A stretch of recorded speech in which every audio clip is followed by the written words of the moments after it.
Are seeds not just one of the most amazing things on earth? I mean, this tiny little seed will turn into an enormous tomato plant, giving me pounds and pounds of the most delicious tomatoes, and it does it in a matter of months. All it needs is some soil, some water, some sunshine. But the idea of starting your garden from seed can be intimidating, especially for new gardeners. You open up that seed catalog and there's hundreds or thousands of varieties of seed to choose from. It's really easy to get overwhelmed. So today I want to share with you my process for choosing which seeds to buy and some of the things to consider. And then at the end of this video, I'll share some of my favorite varieties that I grow every season. And I'm going to have links below to the websites that I use to source my seeds and some other references that I'll talk about in this video. This video is not sponsored in any way. I'm not affiliated with any of the seed companies. They're just ones that I enjoy.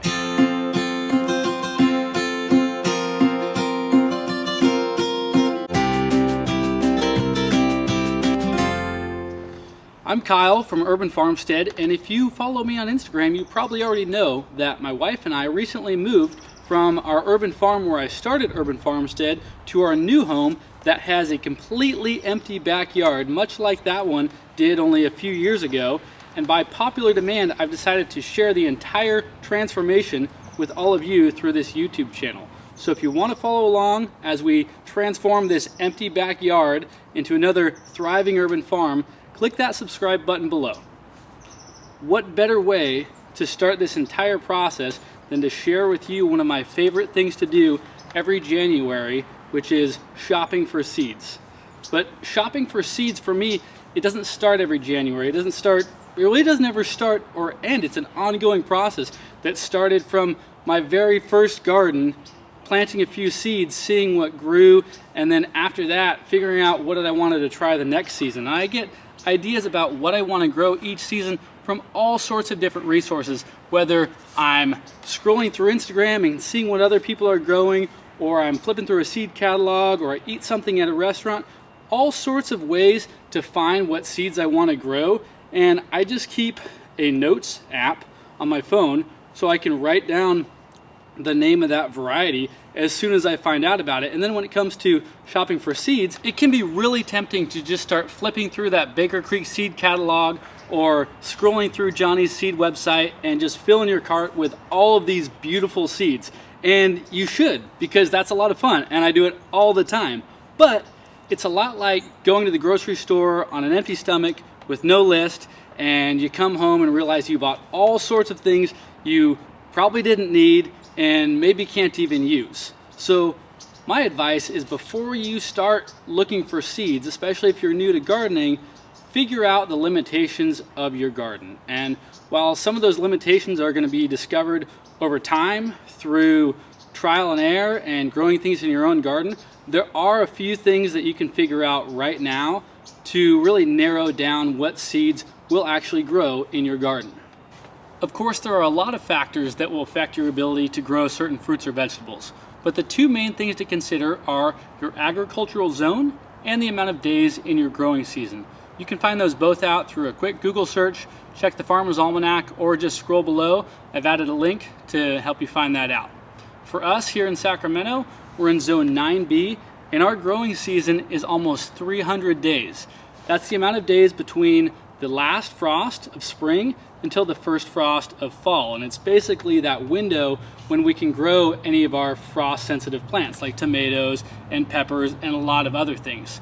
So with 300 days, I'm not really limited here on what varieties I can grow, but a lot of people have much shorter growing windows for their warm season annuals. So it's really important to know how many days you have in that time frame and find seeds that go along with that. So a seed pack or a seed catalog should indicate the amount of days for a certain variety, especially for things like peppers and tomatoes. And the number on that, if it's a direct sow variety, like a larger seed, like a squash or corn or something that grows really fast and is commonly direct sown into the soil, that day count will start the day that you sow that outside. But for more sensitive plants that are normally started indoors and then transplanted outside, like tomatoes and peppers, that day count will actually start the day that you transplant it outside. So if I start my tomatoes today and it takes maybe 50 days for it to germinate and harden off and be ready to transplant. Then I transplant it out in the soil in another 90 days. Now it's about 130 days from today until I'm harvesting that first tomato. So depending on where you're at, choosing a variety of tomatoes that falls within that window might mean the difference between you enjoying a caprese salad or fried green tomatoes. Now I'm getting pretty hungry. So you can pretty easily figure out what varieties might grow in your garden. But how do you find out which varieties are going to grow really well in your garden? Just ask. Ask other people who are growing food in your area. Talk to the farmers at the farmers market. Talk to the master gardeners at your local gardening club. Go to the nursery. Talk to the staff there. Even talk to the other customers there.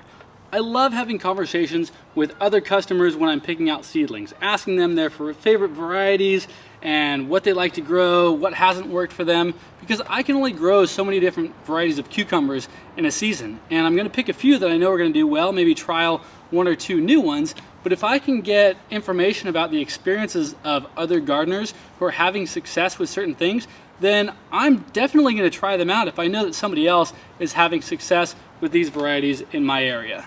Once you've figured out what can grow in your area and what might grow well in your area, the next thing to decide is what you want to grow. And while of course that's very broad, the biggest thing I think to consider is how much of your harvest are you going to want to preserve? Do you want to eat everything fresh, or do you want to actually can and preserve some of your harvest? And while you can pretty much preserve anything you grow, there are definitely certain varieties that are better suited for it.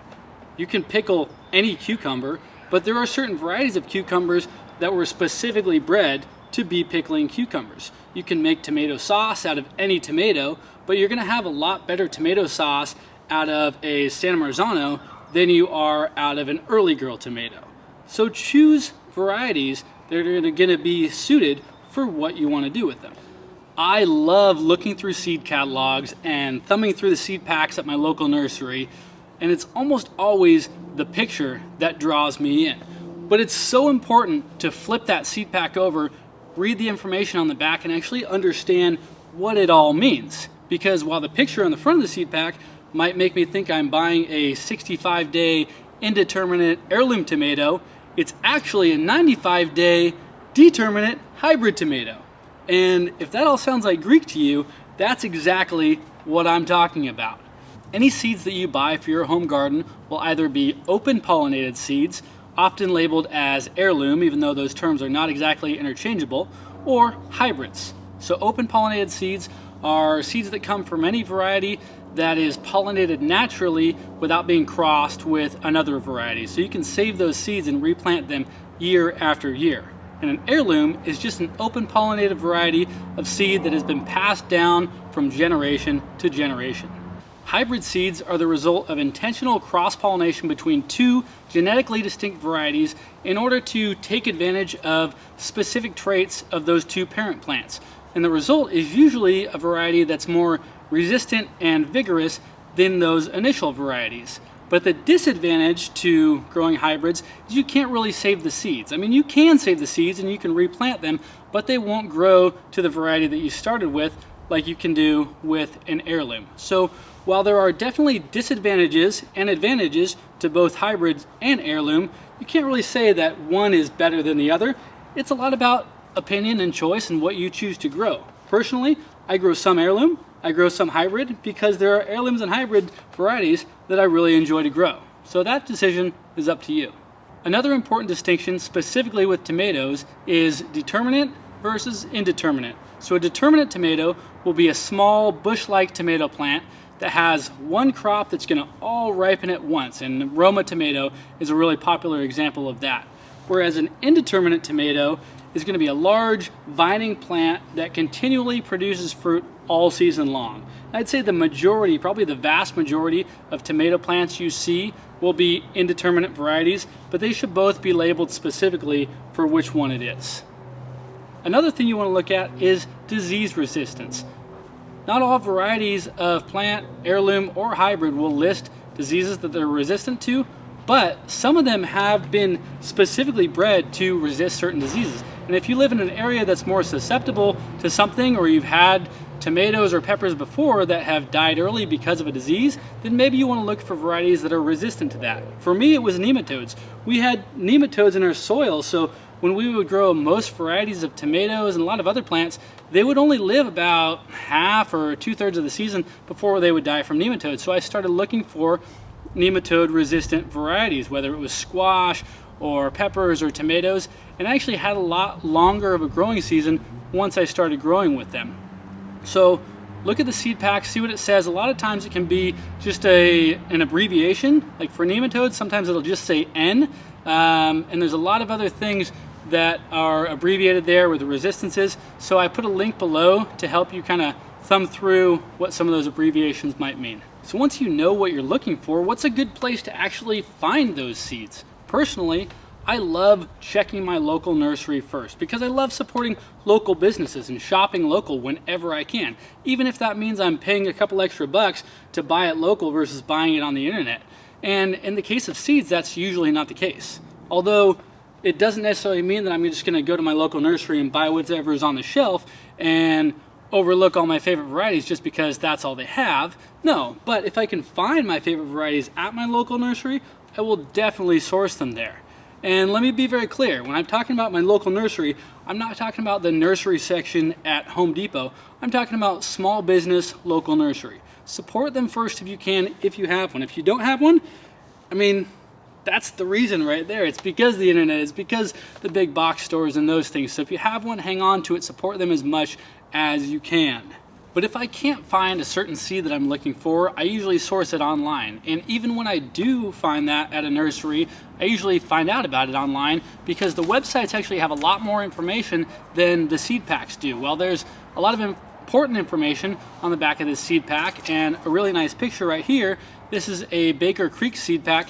If you go on their website, they often will tell an entire story of either the heritage of that heirloom seed or how they came about to acquire it from some villager that they met, and it's just really, really neat. And on top of that, there's just a lot more useful information. So I love the websites for it, or the catalogs. If you like thumbing through paper seed catalogs, like the big old magazine with the beautiful pictures, then most seed companies will send you a free catalog if you ask for one. I used to get those all the time. Nowadays, I really like just doing it online because each season there's new varieties, so I don't like getting a new one in the mail all the time. I just like, flipping through the website, even though most things I shop for, I almost never use websites to buy online, but seeds, I find the websites really, really user-friendly to get to the varieties I'm looking for more quickly and narrowing my search for, cherry tomatoes or something like that. So I find the seed websites that I use very user-friendly. And on top of that, one of my favorite things about shopping for seeds on websites are the reviews. Not every seed company posts reviews for their seeds on their sites, but Baker Creek Rare Seeds posts reviews. So you might have 35 people who grew this and actually gave feedback on how it did for them. And while I'm not going to have the same experiences as all of them, or probably even any of them, chances are they're going to give me some type of valuable feedback, whether they're growing them in a similar climate as I am, or they're telling me that they were super productive, whatever it is. That review and that feedback from other people who have grown this is way more valuable to me than a lot of the information on the seed pack, because it's actual people actually growing this, and I love that. So websites for sourcing my seeds, Baker Creek Rare Seeds, I posted a link to that below. Johnny Select Seeds, I posted a link to that and a few others. They're really good sites, really good information. Some of them have deals on shipping. I think Baker Creek still does free shipping, but anyway, check all those out. When you get your seeds, chances are you're not going to sow them that day, and even after you sow them, you're going to probably have some left over that you're going to want to hang on to. So I want to talk a little bit about seed storage, because once you're done for the season with these seeds and you have some left over, you don't just throw these away. Even though there's a date on there that some people confuse with an expiration date, I mean, this isn't a jar of milk, it's not gone rancid once the expiration date is up. All it really means is that its most viable range is probably in that first couple of years, and so that's the date, that's the reason they're giving you that date on there. But if you're storing them properly, if you're keeping them in a cool, dry, dark place, they can last a long time, should last at least long enough for you to use all of these seeds up. Even though I'm only starting, maybe 5 seeds out of this a year, and it's got 25 seeds in it, this will easily last me 5 years. The only thing that's going to change is the germination rate is going to decrease a little bit. The tomatoes that I grow this year from these seeds will be almost identical to the ones I grow 5 years from now. I just might not get as many plants germinating, or maybe I will. It just depends on how you store them, and each variety is going to be a little bit different. So different companies indicate the age or that time range differently. For this seed pack, it says packed for 2020, sell by 12/31 of 20. This Johnny's pack says germination test date 10 of 17, and this Italian seed company just says 6/20/22. So none of these are bad. The dates are important, but don't get too hung up on the dates. Try the seeds anyway, they'll probably germinate. Now I just want to share some of my favorite varieties. They won't all be perfect for your garden, but I've had a lot of success with them and I've really enjoyed these varieties. So hopefully you can grow at least a couple of them, or at least try them out. The first one is probably my favorite heirloom that I've been growing the longest, and that's Cherokee Purple. It's one of the most common heirloom tomatoes, and it's both my favorite and the most productive and resistant of all of the heirloom tomatoes that I grow. So this is Cherokee Purple. This one's from Baker Creek. There are a lot of sources for Cherokee Purple because it is such a popular heirloom tomato. The next one is New Girl. Now this is very similar to the Early Girl tomato, which is very popular and was previously my most reliable and early tomato before I found New Girl. This is from Johnny's. I think they're the only ones. I think they created this variety. I don't definitely know, but I'm pretty sure. So this is a 62-day tomato, so very, very early tomato. I usually get these before even my cherry tomatoes. Not only is it early, but it's actually been the best producer through the heat of summer for me. So it produces when it's cooler, and it produces when it's hotter, like over 100 degrees, when a lot of the pollen from other tomato varieties is being sterilized because it's so hot. So New Girl, most reliable. This is like a medium-sized tomato, pretty good flavor and good resistance as well. The next one, also from Johnny's, this is Carmen. Carmen F1, it's a hybrid sweet pepper. It's a red pepper. Actually, most peppers will start green and then they'll get red or orange or yellow or whatever color. And that's another thing I didn't really talk about. So if you look on this one where it says days, it says 60 days for green and 80 for red. So unlike some of the other things where there's just one number of days, this can be harvested at 60 days if you want it green. But if you wait until that extra 20 days and it turns red, much, much better flavor. So I recommend that if you've got 80 days to do a sweet pepper, try Carmen. The next one is Center Cut Squash from row 7. Now this is technically a winter squash, but it's harvested and used more like a summer squash. So if you've been following me on Instagram, you've seen me talk about this one quite a bit. It's a vining squash, but you harvest it and use it a lot like you would a zucchini. Excellent flavor, and if you leave them on too long, they just turn into a winter squash and they're still delicious. So this is from Row 7 Seeds, a really cool company. Definitely recommend this seed and this company. And my next one is also from Row 7 Seeds. So this is a winter squash, and this is called the 898 squash. Basically, it's a miniature butternut squash with exceptional flavor. So good. Rad little squash. I only started growing both of these varieties from Row 7 last year, and I absolutely love them, so I'll be growing more this year. Row 7 Seeds, 898, and Center Cut Squash. Next one is the striped Armenian. This is from Johnny's. Armenian cucumbers. So Armenian cucumbers for me have been by far the best producing cucumbers I've had, except for last summer I grew a grafted cucumber that was really good. But as far as an ungrafted variety, Armenian cucumbers have been awesome. Straight through the heat, producing cucumbers all season long. I enjoy them fresh, I enjoy them pickled, all sorts of ways. They also look really cool, especially these striped ones. So striped Armenian cucumbers, check those out. Now this one is a more obscure variety. This is a really fun one to grow. It's called Wonderberry from Baker Creek, and it's a nightshade. And actually it looks a lot like the poisonous, deadly black nightshade belladonna, but it's also related to tomatoes and tomatillos. It's got these small, almost black fruit on it, and when they're green, they're toxic, but as soon as they color up and become, you know, dark black, almost look like blueberries, they have a nice sweet flavor. It's like a sweet berry mixed with a tomato, highly productive. They'll also reseed a lot in your garden like tomatillos often do. But check this one out. It grows really well here. It's fun, it's different, very productive. And then the last one is one that I actually haven't grown before, but I'll be growing it for the first time. This is a tomato called the Principe Borghese, and I found this in Italy. I was actually at the top of the Spanish Steps, and there was a cart there. This guy's selling seeds, and I bought these seeds and I got them back here to the US somehow. If you know somebody in customs, I mean, I did it, it was all legit, don't worry.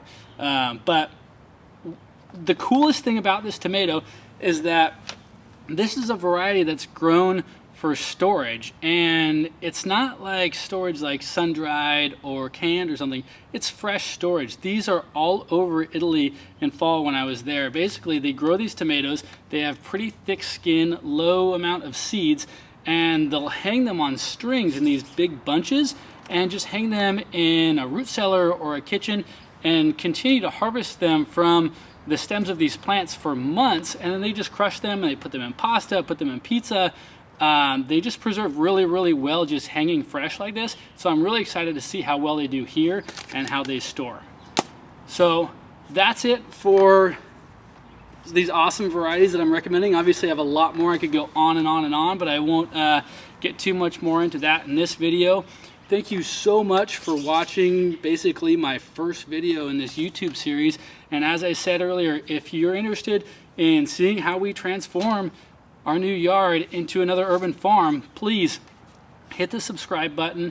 If you enjoyed this video, thumbs up, and I would love to hear what your favorite varieties are, and if you can include the county that you're growing them in, that will be helpful for somebody else in your same area that might be looking for a recommendation for a tomato or that cucumber or that squash, and they want to know your experience and which ones you like the most. So I've told you mine, you tell me yours.